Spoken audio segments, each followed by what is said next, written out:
میرے بیڈ پر سرخ رنگ کا روسی جوڑا بھی پہنچ چکا تھا، مگر میرے اندر کسی قسم کے جذبات بیدار نہیں ہو رہے تھے۔ بس ایک ڈیوٹی تھی جو میرے سر تھوپ دی گئی تھی اور مجھے اس کو ہر حال میں پورا کرنا ہے۔ بالکل ایسا محسوس ہو رہا تھا جیسے اس وقت رات ہونے کو تھی اور گھر میں ہر طرف ہو کا عالم تھا۔ ایسا لگ رہا تھا جیسے موت کا گھر ہو، شادی والا نہیں، اور دیکھا جائے تو موت ہی واقع ہو چکی تھی، کیونکہ میں تو خود کو نہ زندوں میں شمار کرتی تھی اور نہ مردوں میں، بس مشین کی طرح وہی کر رہی تھی جس کے کرنے کے لیے مجھے پروگرام سیٹ کر دیا گیا تھا۔ وہ ساری رات میں نے روتے ہوئے گزاری اور صبح کو بے ترتیب سے اپنے آنسو رگڑ ڈالے تھے، اور ناشتہ کرنے کے تھوڑی دیر بعد ہی بیوٹیشین پہنچ چکی تھی۔ پہلے سکن کی مختلف اقسام کی لیپا پوتی کی گئی اور سپہر کو فوری بعد میک اپ کا آغاز کر دیا گیا۔ میں بے حص و حرکت بیٹھی سب کچھ ہوتا دیکھ رہی تھی، نہ کوئی مشورہ، نہ کوئی جوش و خروش، نہ ہی شرمیلی مسکان۔ جیسا کچھ تیاری اپنی آخری مراحل میں تھی کہ باہر سے بارات کی آمد کا شور اٹھا۔ تبھی جلدی جلدی زیور دوپٹہ وغیرہ سیٹ کر کے اس بیوٹیشین نے میری شان میں خوب قصیدے پڑھے کہ بہت خوبصورت لگ رہی ہیں آپ، بالکل کسی حور کی طرح ہیں، اور بھی بہت کچھ، مگر میں سب کچھ سننے کے باوجود جیسے سن نہیں پا رہی تھی۔ اور تبھی میرا ایک آنسو بے اختیار پلکوں کے بارڈر سے پھسل گیا۔ یہ وہ زندگی تھی جس کی چاہ لیے میں آپ گھر والوں کو چھوڑ کر آ گئی تھی،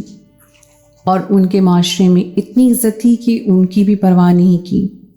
اور اپنے تحفظ کو بھی قید جاتا اور لات مار کر وہاں سے بھاگ کھڑی ہوئی، اور اب تک وہی سب میرے چاہنے نہ چاہنے کی پرواہ کیے بنا میرے ساتھ بار بار دہرایا جا رہا تھا۔ تو میں دکھی ہو رہی تھی، بے حد دکھی۔ مجھ سے بولا بھی نہیں گیا اور حلق میں آنسوؤں کا گولا اٹک کر رہ گیا۔ جانے کب نکاح ہوا، کب میں رخصتی کے نام پر دلہا کی گاڑی میں سوار کر دی گئی، مجھے کچھ پتہ نہیں چلا۔ تھوڑی دیر گزری تھی کہ گاڑی ایک عالی شان گھر کے پورچ میں داخل ہو رہی تھی۔ میں اب بھی کچھ محسوس نہیں کر پا رہی تھی۔ پھر مجھے حجرہ عروسی میں بٹھا دیا گیا اور دلہا صاحب باقاعدہ کانوں تک چڑھی ہوئی بانچھیں لیے میرے سامنے بستر پر براجمان ہوا۔ سلام دعا اور فرضی سی بات چیت کیے بنا وہ وہاں سے ہٹ کر باتھ روم میں داخل ہو چکا تھا، اور میں کسی غیر مرئی نقطے پہ نظر جمائے بیٹھی تھی۔ اور پھر اگلے چند دن ایسے گزرے کہ کوئی معمول کے مطابق شادی ہوئی ہوتی اور کوئی عام لڑکی ہوتی تو اس کے لیے یہ دن پھولوں کی سیج جیسے ہوتے۔ خیر کچھ ہی عرصے میں یہ شخص بھی ویسے ہی کچھ کھچا کھچا بیزار سا ہونے لگا۔ رات گئے تھے گھر نہ لوٹتا، کھانا باہر ہی کھا کر آتا، پھر گھر میں اکیلی ہی کھانا کھا لینا، ہر دوسری بات پر بپھر جاتا، اکثر غصے میں رہتا، میری ہر بات پہ تنقید، یہاں تک کہ اٹھنے بیٹھنے پر بھی جاہل گوار ہو، کوئی کام بھی ڈھنگ سے کرنا نہیں جانتی وغیرہ وغیرہ بولتا، اور میں ہر بات کی عادی ہو چکی تھی۔ مگر یہ جاہل بد کردار ہو جیسے تانے ہر بار مجھے ایسا لگتا جیسے کچوکے لگا کر رکھ دیا کرتے تھے۔ اس سب کی میں عادی نہیں ہو پا رہی تھی۔ پھر وہی ہوا جو پہلے بھی ہر بار ہوتا آ رہا تھا، اور ٹھیک 4 ماہ کے بعد مجھے خوب ذلیل کر کے طلاق نامہ پکڑا دیا گیا، اور میں دوبارہ اسی خبیث انسان کے سپرد کر دی گئی جو مجھے برباد کر رہا تھا۔ گھر پہنچ کر باقاعدہ 4 ماہ 10 دن تک مجھے عدت میں بٹھا دیا گیا، اور اس دوران ہمیشہ کی طرح ایک عمر رسیدہ خاتون مجھے کھانا پانی میرے کمرے میں پہنچا دیا کرتی، اور ان کے علاوہ میرے کمرے کی جانب کوئی رخ تک نہیں کرتا تھا، یعنی باقاعدہ شریعت کے مطابق سب کچھ کیا جاتا تھا۔ مگر یہ میری خام خیالی تھی، مگر میں چونکہ اسلام کے بارے میں اتنے اچھے سے نہیں جانتی تھی، اور نہ ہی یہ جانتی تھی کہ میرا واسطہ تو انتہائی نازک معاملات سے بڑھ چکا ہے، اور میں تھی کہ کسی بھی اسلامی مسئلے کے بارے میں کچھ نہیں جانتی تھی، سو اس غلط فہمی کا شکار تھی اور نہایت افسوس اور شرمندگی محسوس کر رہی تھی۔ بہت بعد میں جب مجھ پر بہت سارے انکشافات ہوئے تھے، مگر میں سمجھتی کہ اس میں میرے والدین کا بھی قصور تھا کہ انہوں نے مجھے اسلام کے بنیادی اصولوں کی تعلیم بھی خود نہیں دی، نہ کسی اور سے دلوائی، اور کورس کی کتابوں میں بھی میں بس رٹے لگا کر اسلامیات کے مضمون میں بمشکل پاس ہوتی رہی تھی، اور مسئلے مسائل والے اسباق سے تو میلوں دور بھاگتی تھی۔ گھر والوں نے کبھی مجھے ایسا شوق بیدار ہی نہیں کیا، وہ خود بھی ان معاملات میں اتنی دلچسپی نہیں لیتے تھے، مگر خیر